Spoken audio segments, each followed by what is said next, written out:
Hello बच्चों, let's see the question which says that which one of the following has sp2 hybridization। और हमारे पास चार option है जैसे CO2, SO2, N2O और CO।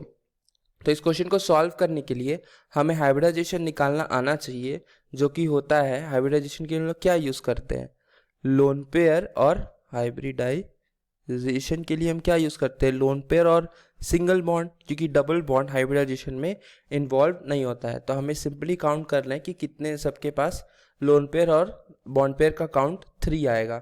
तो ये आएगा lone pair plus single bond, तो हमें हाइब्रिडाइजेशन पता चल जाएगा। तो एक एक करके हम सब में देखेंगे कितने लोन पेयर और कितने बॉन्ड पेयर होंगे। ओके, तो CO2 में कार्बन में क्या होता है, आउटर वैलेंस शेल में 4 इलेक्ट्रॉन्स होते हैं। ओके, और वो क्या करता है, ऑक्सीजन के लिए अगर हमें सेटिस्फाई करना ऑक्सीजन की वैलेंसी, तो उसको 2 चाहिए होंगे। तो वो एक सिंगल बॉन्ड ऑक्सीजन के साथ बनाता है और एक डबल बॉन्ड, और दूसरे ऑक्सीजन। तो इसमें क्या होगा, 2 सिंगल बॉन्ड है, तो हाइब्रिडाइजेशन क्या होगी इसकी, sp। और ऑलरेडी हम देख सकते हैं इसकी शेप लीनियर होगी। अब सल्फर के आउटर SO2 में देखें तो सल्फर के आउटर ऑर्बिटल में क्या होते हैं, टोटल हम देखेंगे तो 6 इलेक्ट्रॉन्स होते हैं, जिसमें कि 2 ऑक्सीजन के साथ डबल बॉन्ड बनाएंगे लाइक दिस। ऑक्सीजन की वैलेंसी सेटिस्फाई हो जाएगी, और जो 2 बचेंगे वो लोन पेयर के फॉर्म में एग्जिस्ट करेंगे, 2 इलेक्ट्रॉन्स। ओके, ये इसका स्ट्रक्चर हो जाएगा। और हम देख सकते हैं कि यहाँ पे एक सिंगल बॉन्ड और एक 2 सिंगल बॉन्ड और एक लोन पेयर है। और जब 2 सिंगल बॉन्ड प्लस एक लोन पेयर रहता है तो हम हाइब्रिडाइजेशन क्या बोलते हैं, उसकी sp2 होगी। और शेप क्या है यहाँ पे, बेंट है।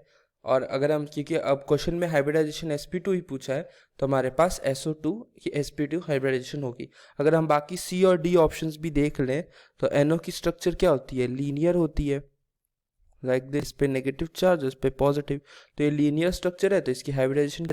फाइनली अगर हम CO की देखें तो ये कार्बन 2 बॉन्ड बनाता है ऑक्सीजन के साथ, और ऑक्सीजन अपना लोन पेयर देता है कार्बन के वेकेंट ऑर्बिटल में। ओके, तो यहाँ पे सिंगल बॉन्ड होने के कारण भी हम लोग नहीं बोलते, लेकिन लीनियर शेप है, तो इसकी भी हाइब्रिडाइजेशन sp2 नहीं होगी। तो मेरे पास एक ही ऑप्शन है, दैट इज SO2, जिसकी हाइब्रिडाइजेशन sp2 है।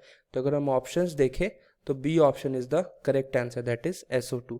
सो क्वेश्चन को अगर हम समराइज करें तो हमें पता होना चाहिए हाइब्रिडाइजेशन कैसे निकालेंगे और उसका शेप क्या होगा। सो हम कंक्लूड कर सकते हैं कि B is the correct option of this question, that is SO2।